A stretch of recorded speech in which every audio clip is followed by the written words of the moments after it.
Hello everyone, welcome to the second webinar in our series on fire and gas mapping.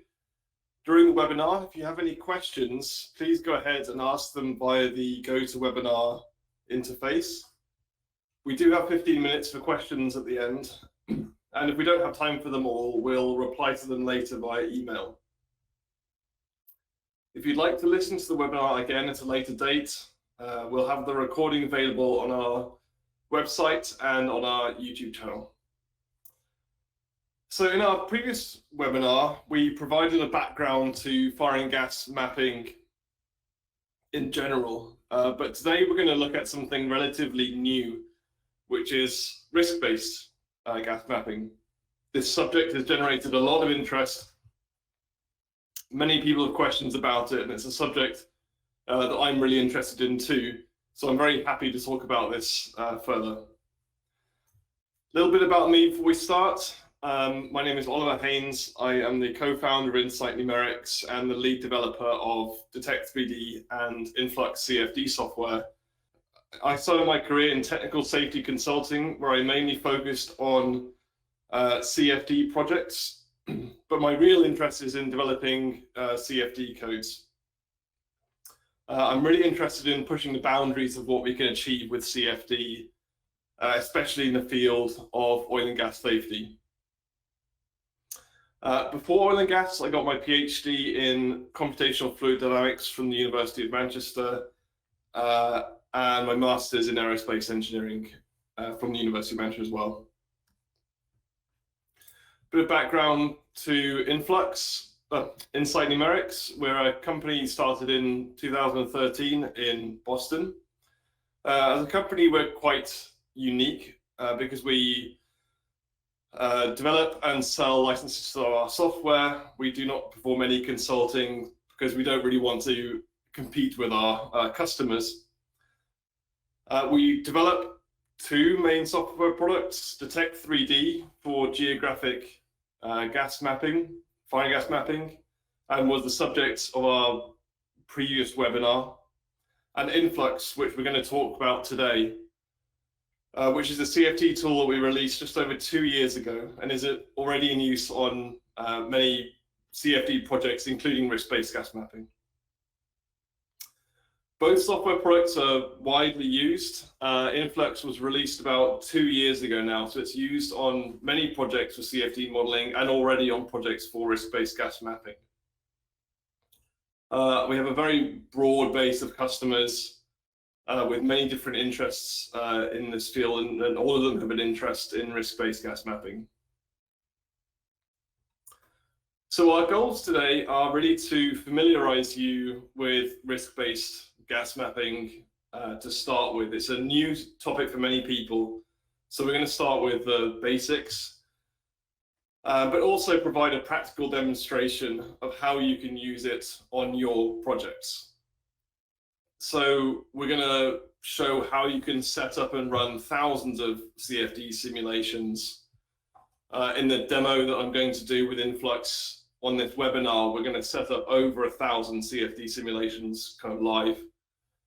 We're going to be looking at how to apply leak frequencies and windroses and how to process all the data that you get back from risk-based gas mapping projects.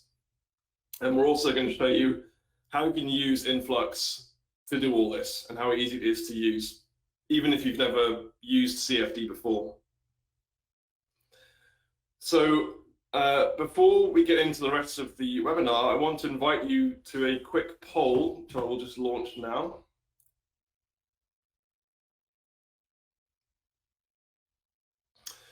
The poll is asking you for your experience with risk-based gas mapping.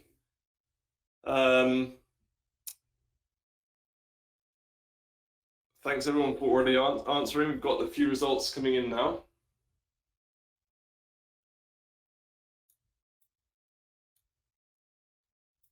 Just wait a few seconds for all the responses to be collected, but right now the vast majority of responses are new to risk-based gas mapping. So we've got nearly 60% new to risk-based gas mapping,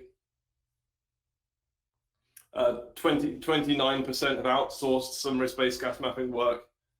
13% have completed a few risk-based gas mapping projects, and 1% is an expert in risk-based gas mapping. So very much a bias towards being new to risk-based gas mapping. And that's very common. It's a relatively new technology, so a lot of people are new to it. And I think many of us are in the same boat, really.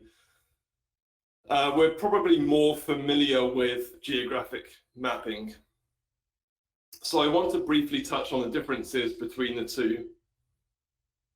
The geographic method is, of course, a lot simpler than the risk-based method.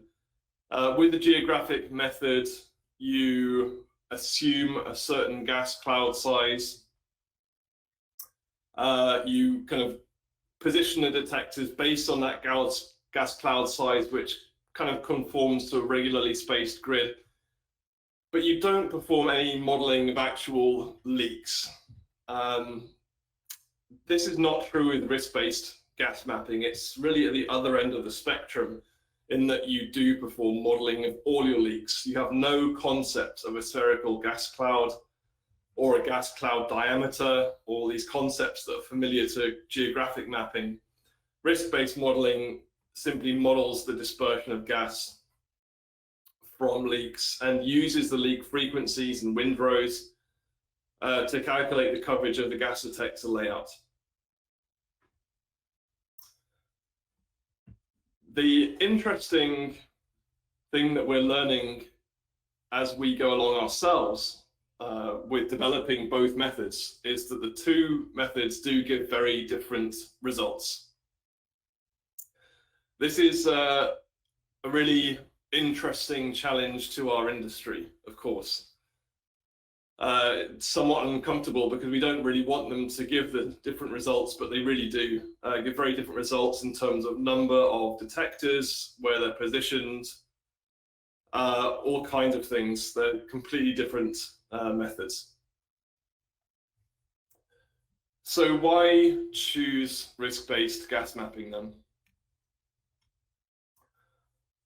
Well, on the one hand, you have geographic mapping that's extremely useful to us because of its simplicity, and it's very well known. But risk-based gas mapping incorporates all of the physics that we would intuitively think are important for gas mapping. If you were to come at gas mapping from a totally clean slate and didn't know about the geographic method, as an engineer, you would assume that the wind direction is important. You'd assume that the frequency of leaks is important, and the dispersion of gas clouds really should be modeled to support the gas detector layouts.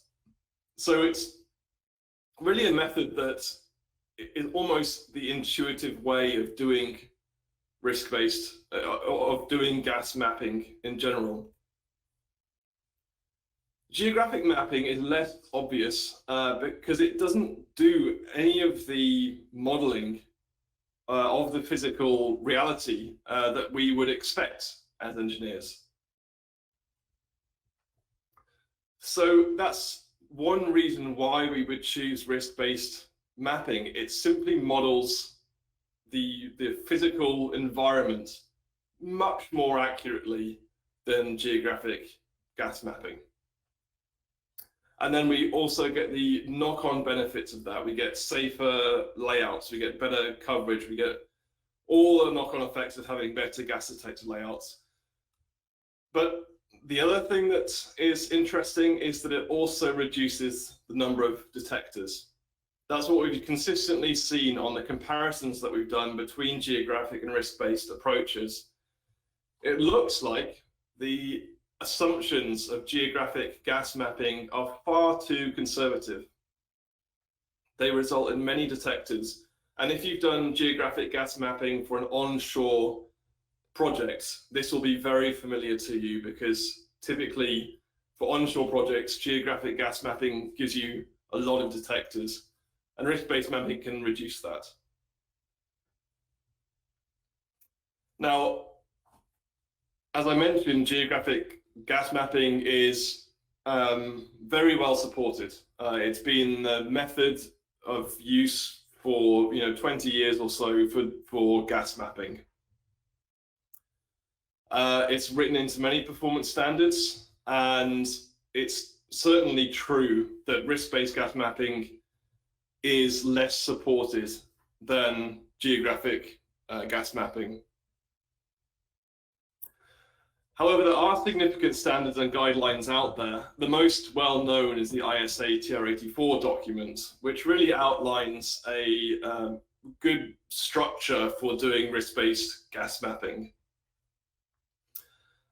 Using ISA TR84 with Influx is a really ideal combination, because you've got the nice structure of ISA TR84, and then you've got the really nice implementation of it with Influx using modern CFD approaches to model gas leaks, which is really what you need to do. But we're going to start seeing more and more risk-based gas mapping in documents. For a start, many companies are currently rewriting performance standards to include an element of risk-based gas mapping. They're doing this now because the technology is now available through Influx. It wasn't really available practically before, so it wasn't written into standards. But now it is, and it's being written in more and more. Secondly, even if you don't have a performance standard on your project that specifies risk-based gas mapping, many of them do allow some kind of variance or some project-specific kind of adjustments to how gas mapping is performed on a project. So there may be some scope for movement, even with a performance standard that mainly focuses on the geographic method. But ultimately, why we're going to see more of this is that risk-based mapping just improves safety and reduces costs. It's an advantage of both, and that is very attractive to many projects, and why we're just going to see more and more of it in the future. So why haven't we seen it in the past? Because CFD technology has been used for many years in our industry. We're all familiar with risk-based approaches to other types of CFD modeling, like explosion risk assessments, for example. Why not risk-based gas mapping? Well, the challenge of risk-based gas mapping is enormous. If you look at how many cases you have to do, looking at wind speeds, wind directions, you come up with thousands and thousands of CFD cases to run. And it's simply a fact that the traditional CFD software that's been used in our industry is just not up to the task of doing that kind of massive project. It's not viable from a technological point of view. It's not viable from an economical point of view. It needs a dedicated tool that's been written to be able to manage enormous CFD projects. Any software that does risk-based gas mapping must be able to manage large projects, not through kind of scripting or workarounds, but be written into the software itself. Another challenge of it is that when you run thousands of CFD simulations, they must be automated. Almost all aspects of CFD must be automated. You simply don't have time to set up simulations except in huge batches where meshing and all the other aspects of CFD are automated. The data also has to be really highly compacted. So there's no point running 1,000 CFD simulations if each CFD simulation is a gigabyte of data. It's just going to be becoming overwhelming with managing all that data. You need it to be 1 megabyte or less than 10 megabytes per simulation. And And you really need to avoid any requirement for user-defined scripting. Risk-based gas mapping is very complicated. There's lots of scope for bugs and errors, and having everybody who does risk-based gas mapping have their own internal scripts just isn't the right way to do this as an industry. So the good news is that Influx does all this. If you're not familiar with Influx, this will be new to you, but those who are already users of Influx will know that Influx can do all of these, and the capabilities for this type of project have been written in from the very start. So without further ado, I'm going to demonstrate risk-based gas mapping with Influx. Now, of course, with risk-based gas mapping, you're looking at several thousand CFD simulations, and I'm going to show you how you set up that kind of project, starting with the very basics. And then we're going to process some data from a previous project to see kind of what it looks like. So I'll now share my Influx screen. Those of you familiar with Detect 3D will instantly recognize the user interface layout of Influx. They're very similar. Users of Detect 3D can pick up Influx very quickly, and vice versa. The first item is to import 3D CAD into your project. The 3D CAD importers are the exact same as Detect 3D. You can even import Detect 3D files. The most popular file formats from CAD are DGN, the MicroStation format. You can also import DWF files, which is useful because those can be exported from Navisworks. But we're just going to open a relatively small CAD file to set up risk-based gas mapping on this geometry. Now, of course, we're running 1,000 or more CFD simulations, but each CFD simulation is simply a dispersion simulation, which is modeling the dispersion of gas in a wind condition. So what we're going to do first is set up a wind condition, and then we're going to set up a dispersion simulation, just one, just to give you an idea of what each simulation is doing before we look at the thousands of simulations. So if I wanted to run a wind simulation on this site, I can simply right-click on ventilation simulations and click Add, and then choose the wind speed and wind direction, and just press Add Item based on that data. And the CFD simulation is now running.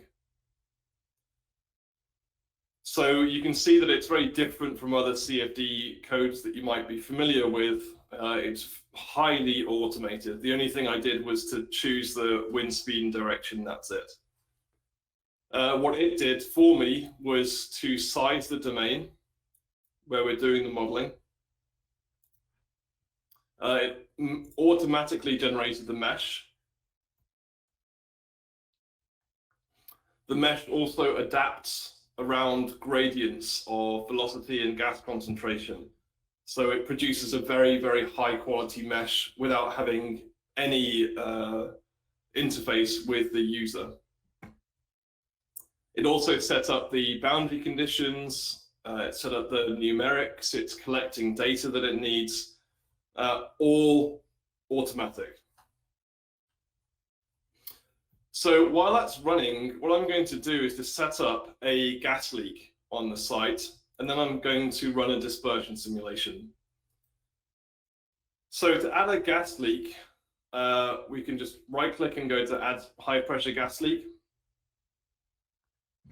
Then what we're going to do is to just click where we want the gas leak to be. What I'm showing here is a high pressure gas leak. It's just a shorthand for high pressure and temperature upstream expanding to atmospheric pressure downstream at the MAC disk, and we're doing our modeling from that point onwards. So this is the hole, and this is the MAC disk. So we're simply going to do a simulation of methane. Let's just keep the standard pressure and temperature and just click add to add that leak to the project. Then to set up our dispersion simulation, we simply combine a wind condition and a leak and just add it.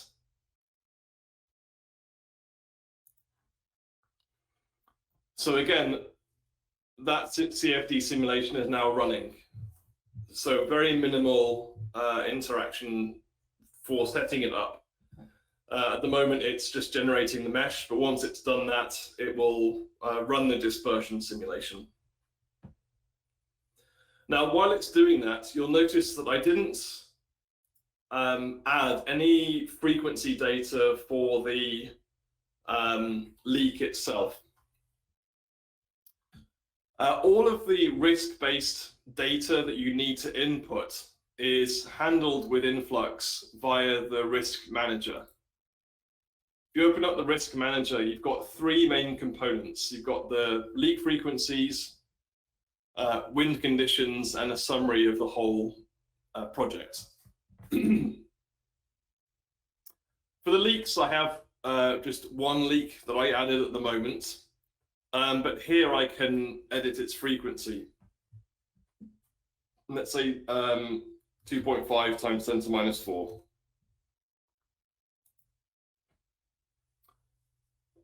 So this is where I input the frequency data for the leaks. It's kind of like a glorified spreadsheet. It's more interactive than that because you can change things and they update in the project. But with this one leak, I can start copying those conditions for the leak and creating several leaks. I have my one leak here, but I can position leaks.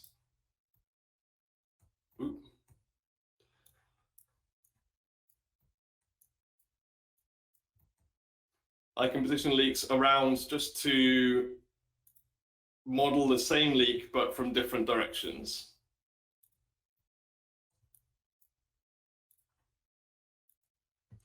So now I have 4 gas leaks on my project. So it's from one piece of equipment, but 4 leak directions. Once I have that for one piece of equipment, I can then copy that set of leaks around the site to similar sets of equipment. So what I can do is move it, for example, from here to here.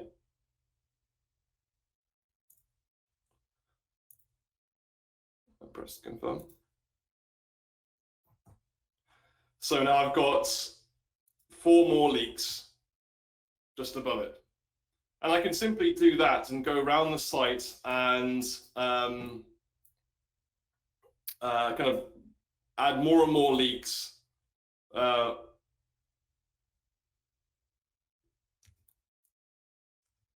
on different pieces of equipment. Example here.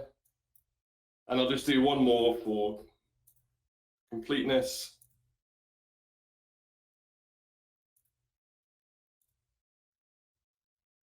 So now I have 16 leaks modeled in my risk-based gas mapping project.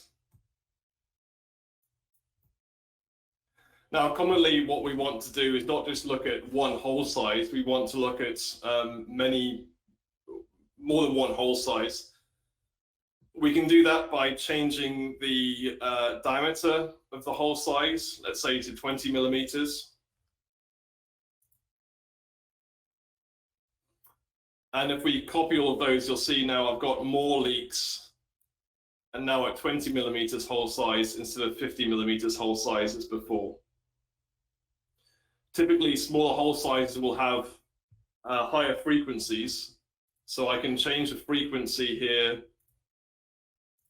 from 2.5 times 10 to the minus 4, let's say, to 5 times 10 to the minus 4.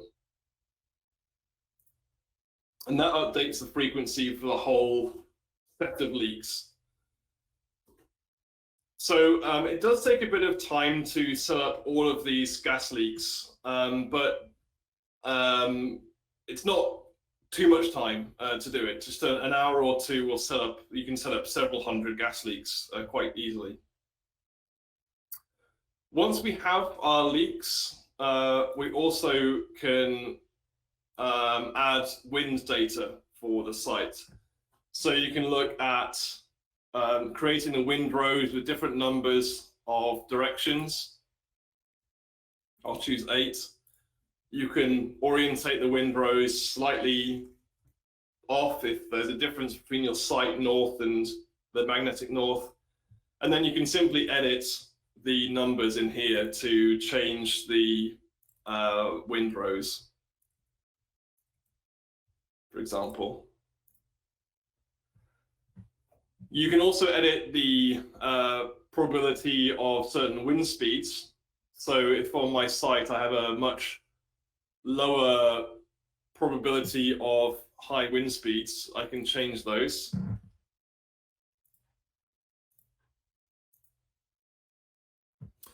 So you can see you can kind of build up the windrows on your site. And once we've got that, we can then take a look at the whole project. So this is the combination of all of your leaks with all of your wind conditions. You can see for each individual item, we have a wind condition, a leak, and its overall frequency, which is the frequency of the leak multiplied by the probability of the wind condition. And we've got all of these. We've got now over 1,000 scenarios in the project. And we can simply add all of them to the project. I can just press add to project, and it's telling me it's going to add 32 new wind conditions to the site and 1,024 dispersion simulations to the project. So I'm just going to press yes. And that just added 1,000 CFD simulations to the project that we're setting up. And it's already running them. So it's already completed the wind simulation and the dispersion simulation we ran, and it's getting going, starting to run the other simulations, all automatic. This scheduler shows which simulations it's going to run next. You can run this on a single PC or distribute it over multiple computers to make it run really fast. And when the simulation is complete, the type of data that you get out from the wind simulations, for example, for each one is a full 3-dimensional wind field. So if we look at the simulation that we've already completed for the northerly wind speed, we can see the 3D flow field for the wind condition. We can see circulation regions behind the tanks, for example. We can move the vectors up and down just to see the 3-dimensional nature of the flow field. So it's running this data at all the different wind conditions that I defined in my windrows. And then for the dispersion simulations, it's calculating the gas cloud for each one. So for example, looking at the 100% LFL gas cloud for the leak I first defined, this shows the flammable gas cloud coming out from the leak source, impacting the vessel, and you can see some impact with some pipe work as well. And then if I plot a lower concentration, what you'll see is the gas cloud losing its momentum as it hits the vessel and being turned back in the direction of the wind. So here we can see that the gas coming out, impacting the vessel, and because the wind is from right to left, you can see the gas cloud being transported downstream by the wind. So this data for the gas concentration is being collected for every single dispersion simulation, not just at the 100% LFL and 10% LFL that I'm showing here, but at all concentrations.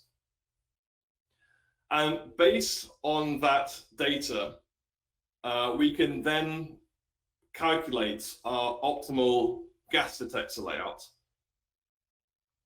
So what I'm going to do now is stop the project that we're on. And then I'm going to load up a previous project where all of those simulations have finished.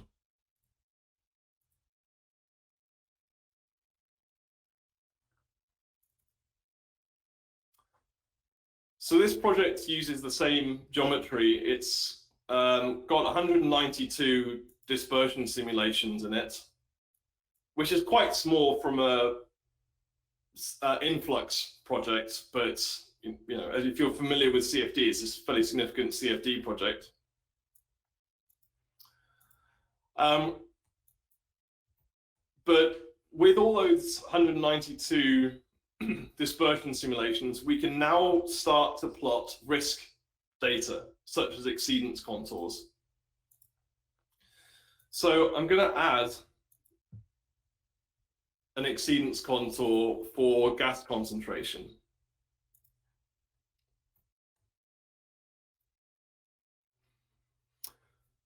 So what we're seeing here is not a contour for one simulation. It's a contour representing all of the simulations in the project.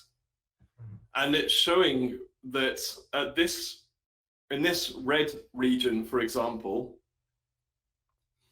it's showing that in, let's say, 40 simulations out of the 192, out of 40, there was gas concentration exceeding 10% LFL in that region. So out here in the bluer regions, we have basically zero simulations exceeding 10% LFL. So this is a kind of really nice indication of where gas is accumulating on your site.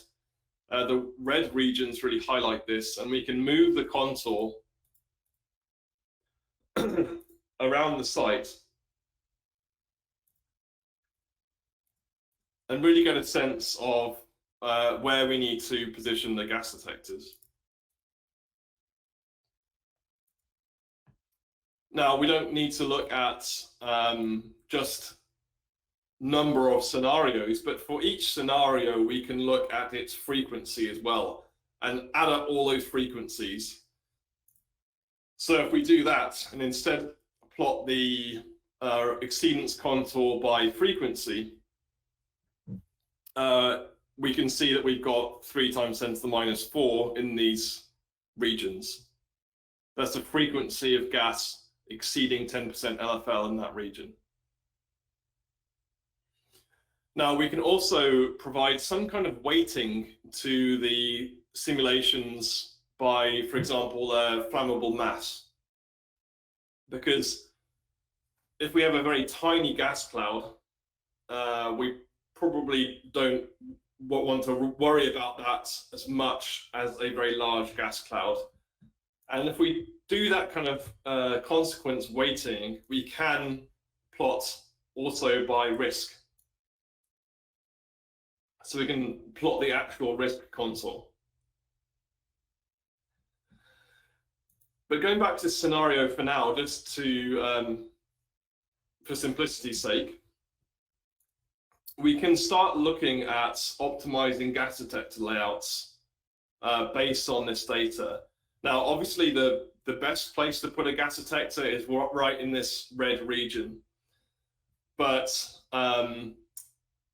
you know, you need to know where you're going to put the next gas detector and the next one.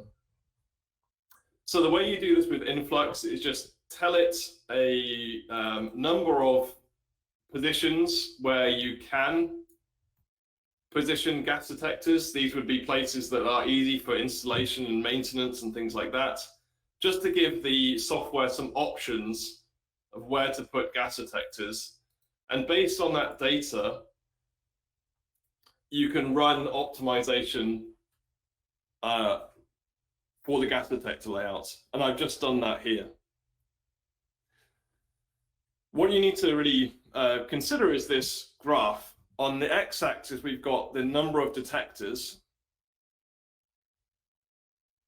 And on the y-axis, we've got the coverage. And this is by scenario. So what this means is that the blue line, which represents 1 out of n, detects 90% of cases. So that's 90% of the 192 I've got, using 19 detectors. For 2 out of n, we've got it in red. So we've chosen, for example, the alarm level, and we can investigate if we lower the alarm level from 20% LFL to 10% LFL and rerun that optimization, we've reduced the number of detectors from 19 to 11. We can see the gas detector layouts in the main window. Now, the gas detector layout can be exported to Excel.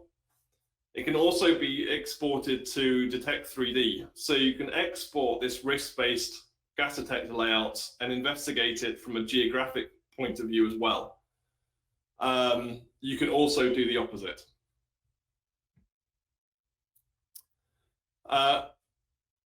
We can also not just look at number of cases detected, but we can look at the risk, the reduction in risk. If we run that, we've got 7 detectors in this case for 90%, 1 out of n. And what this means is that it's not just looking at the number of simulations, but also looking at reducing the overall risk on the site, the risk being the risk of undetected gas, and reducing that by 90%. You can do other things, for example, setting a 2 out of n target of 50% and see what influence that would have on the number of detectors on the site. So it's a really nice way of just quickly processing all of the CFD data and calculating optimized gas detector layouts. Now, there are a couple of really interesting metrics that you can export from Influx to use later in your project. And one in particular is what we call a detection matrix. And I'll just open up the detection matrix in Excel. So this is the spreadsheet that you get from the detection matrix export. On the main worksheet, what we have is a list of all of the simulations in the project, all of the leaks, hole sizes, and the wind conditions. On the top here, we have our gas detector layout and the alarm set points for each gas detector. And in the main matrix, we have an indication of which scenarios this gas detector detected. And that's true for all of the gas detectors and all of your simulations in your project. Now, this is really useful because it means that you can evaluate, for example, the impacts of removing a gas detector for maintenance. You can see immediately which conditions would not be detected and how that impacts the risk on your site. Some gas detectors detect more cases than others. So they've got different weightings of how important they are. And you can evaluate how important removing one of the detectors would be based on this spreadsheet. You can also potentially look at using this spreadsheet to kind of reverse engineer where leaks might come from. If you have a certain combination of gas detectors that are in alarm and you know what the wind condition is, you can use this spreadsheet to get back to where the likely leak source is. So there's lots of possibilities of what you can do with this type of data. Finally, the other thing that you can do is to plot kind of a before and after the gas detector layout. So I'm going to create a new data set.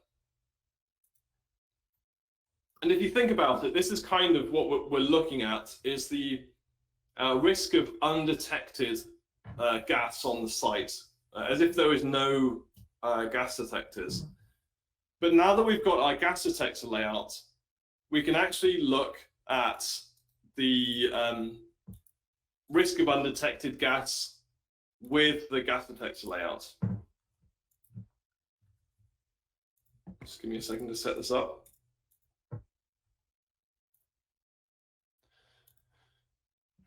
So now what we can see is that there aren't any red regions anymore. All of those cases have been detected. So this is the before, and then this is the after. So it's a really nice way of demonstrating to your clients or to your project or to a regulator the impact of the gas detector layout on the overall risk of your site. The other thing it's really useful for is if you're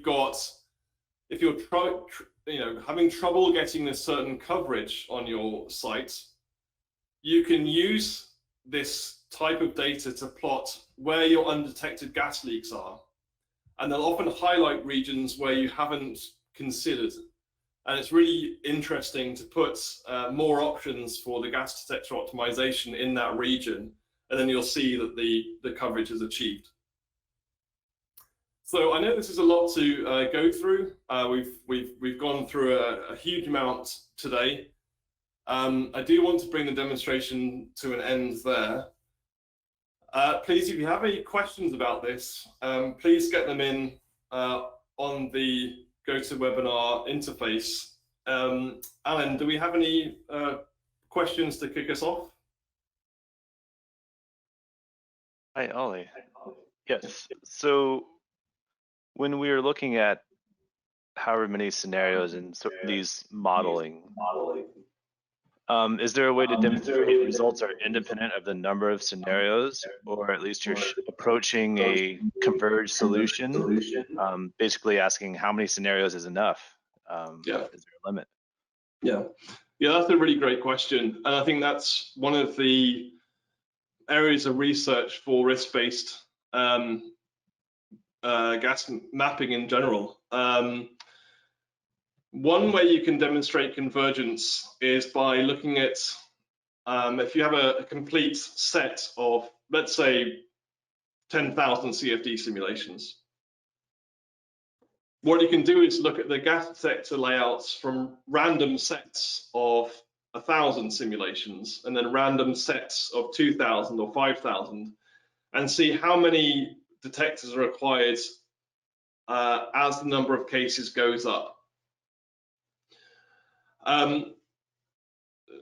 You can do that on a smaller scale too. For example, here I've only got 192 simulations, but I can try and do a gas detector optimization on 100 of those and see how that compares to the number of gas detectors I have for 192.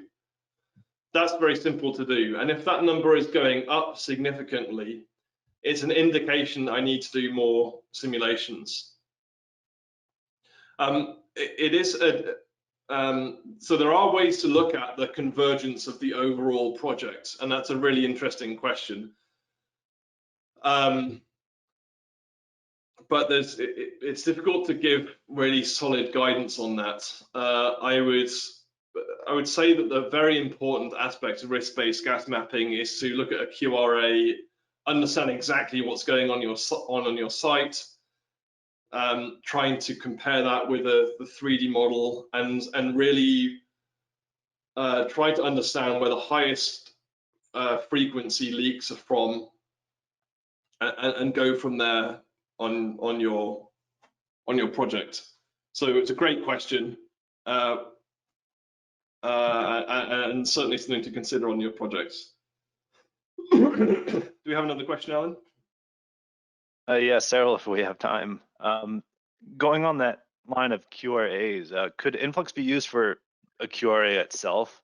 How would ignition probability be inserted for physical ignition points rather than associating an ignition probability as part of the frequency? Yeah, that's another really great question. That's where we're heading. No, you can't at the moment use influx to do a full QRA because in the current version we don't have the capabilities to run fire and explosion analysis. In a version coming out very soon, we'll have capabilities to run fire CFD modeling, and of course eventually we're going to incorporate explosion modeling too. Now people do use influx for running dispersion modeling to support explosion modeling projects, because as you can see, you can run several hundred CFD cases very easily with influx and gather data about the gas cloud size, for example, steady state and transient, to get all the data that you need to do an explosion risk assessment. In terms of ignition probabilities, again, that's something that's not quite in the software yet, but will be. And I think it's a really interesting potential addition to risk-based gas mapping, because you would be less, well, for flammable gases anyway, more concerned with gas clouds that are close to ignition sources than ones that aren't. So you might provide a higher consequence weighting to those to bias the optimization algorithm to detect those quicker. But another really interesting question. Any more, Alan? So this is for risk-based gas mapping, and we've looked at gas dispersions and gas detector optimizations, but what about fire detectors? Do we need geographic based for flame detectors and risk based for gas? What do you recommend? Because of the nature of a gas detector itself, which kind of waits for gas to pass by it, let's say, excluding some other technologies, but that's generally what gas detectors do. That's why you need to do all this modeling for the gas detector layout. The flame detectors kind of look into regions, and because of that, they're kind of more actively seeking flames. And the reason why we don't yet have risk-based mapping for flame detection is simply that the geographic method is quite adequate. There's no real sense that it's not doing a good job at calculating flame detector layouts. So I would say it's quite unlikely that we're going to see risk-based mapping for flame detectors. There just simply isn't the need for it as much as there is for geographic mapping, where we had a situation looking at spherical gas clouds where we're all a bit uncomfortable that that's far too coarse a way of modeling reality to really live with for too long. So that's why we've stepped up the technology for gas mapping. Certainly you can, on all of the projects that use our software, you're using Detect 3D for the flame detectors and influx for the gas detectors, and the two software products integrate with each other. So you can export the 3D model from Detect 3D and read it into influx. You can do the reverse. So it's a very nice combination if you want to do that. Next question, Alan. So going back to the what you called the risk manager and defining all the leaks, do you have any guidance for leak size consideration when doing this risk-based analysis? Yeah. And also, when doing that,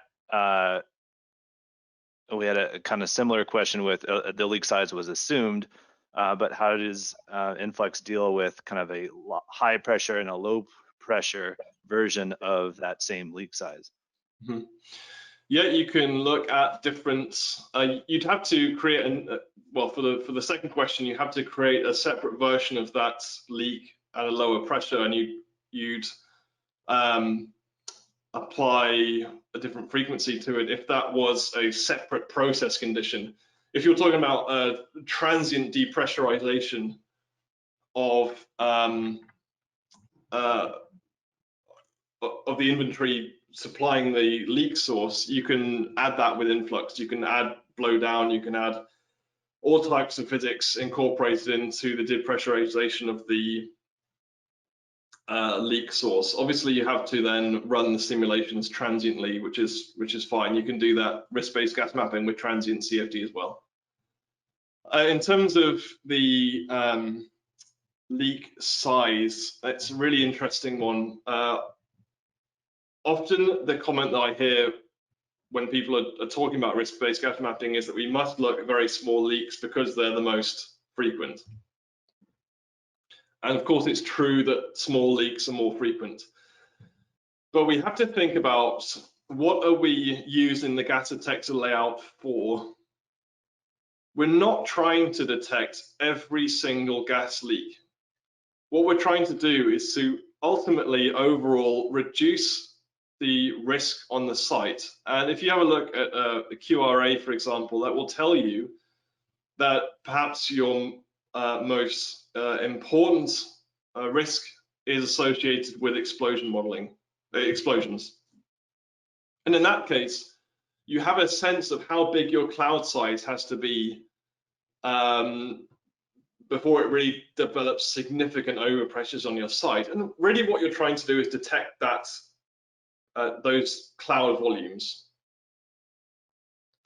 You're not trying to detect every single gas cloud that is a much lower volume than that, simply because it just doesn't have enough of a consequence to justify the tremendous amount of expense that would be needed to detect such a small leak.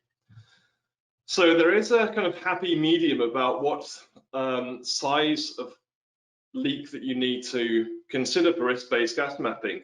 In my current thinking on this, you can kind of narrow it down to one hole size. You can say that leaks of a certain size have too low a consequence to really worry too much about. You can say, let's say 20 millimeters is the largest hole size or smallest hole size that gives me a significant consequence for explosion.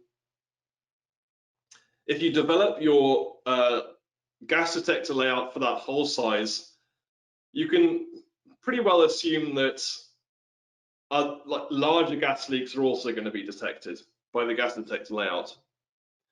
So by that line of reasoning, you can narrow it down to almost just modeling one hole size for the gas detector layout.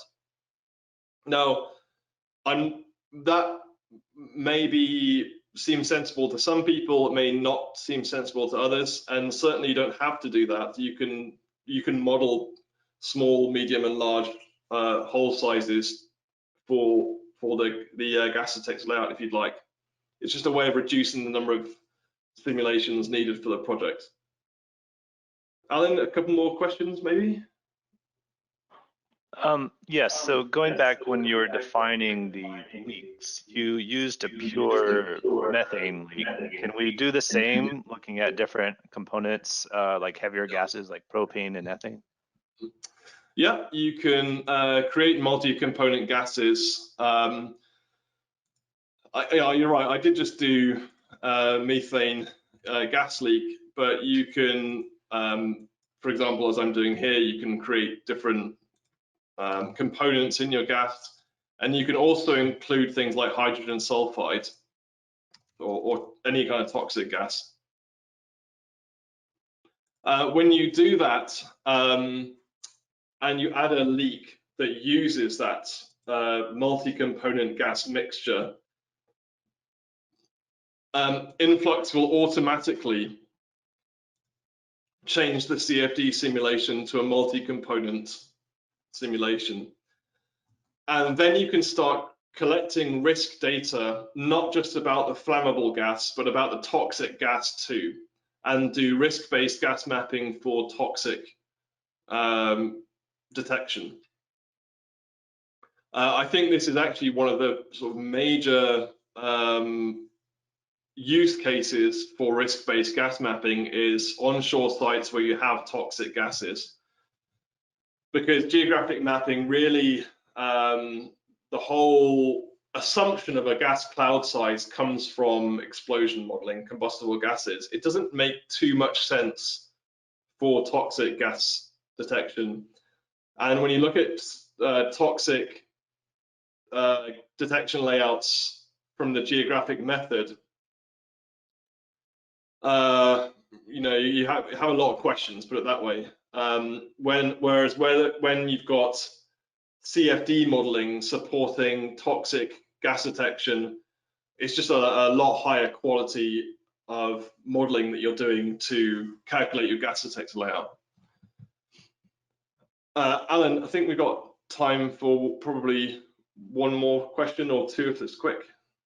Well, for this last one is more abstract, but could it be possible to use maybe the geographic methods for concept and feed design, and then move into more validating that concept later on in the project when the model is more viable, and use this risk-based? Yeah, that's really interesting.